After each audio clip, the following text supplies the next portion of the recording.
आज मन यूं ही कुछ उदास था। वजह कुछ खास नहीं, बस अपने में ही खोई थी मैं। शून्य में न जाने क्या ढूंढ रही थी मैं कि अचानक एक आवाज़ आई, उदास हो? चलो कुछ बातें करते हैं। शून्य से निकलकर वापस वर्तमान में आई तो लगा कोई तो नहीं है।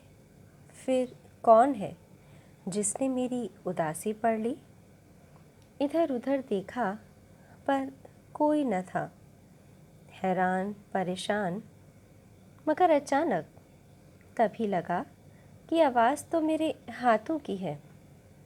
बड़े प्यार से बोले मेरे दो रूखे से हाथ, जिन पर शायद ही कभी कभार ध्यान देती हूँ मैं।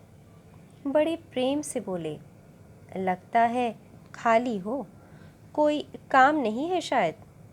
दिन भर सबका ख्याल रखती हो, पल भर भी फुर्सत नहीं है तुम्हें। आज इन फुर्सत के पलों में मुझ पर ही नज़रें इनायत कर दो।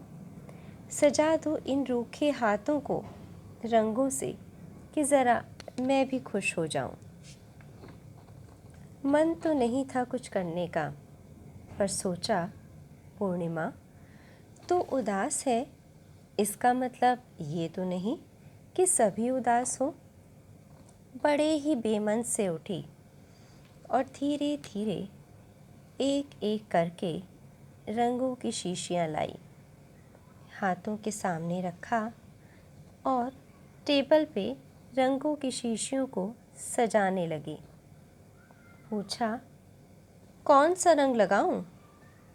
थोड़ा सा शर्माते हुए हाथों ने कहा, कोई भी जो तुम्हें पसंद हो। मुझे तो सभी रंग पसंद हैं।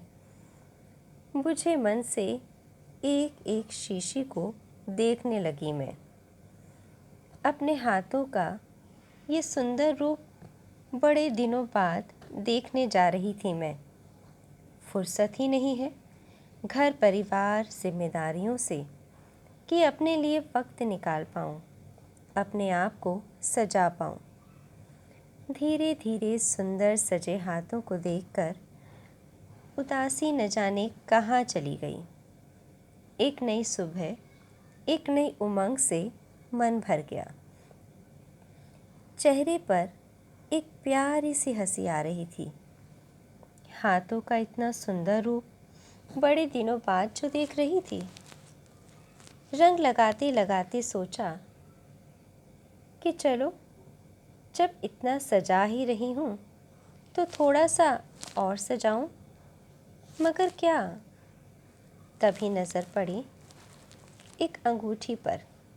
बड़े दिनों बाद पहनी थी ये अंगूठी, मेरी शादी के वक्त की है ये। सोचा समय नहीं है टाइम देखने का, कामों से मिलता ही नहीं समय, तो चलो थोड़ी देर के लिए ही घड़ी को भी सजा लेती हूँ हाथों पे।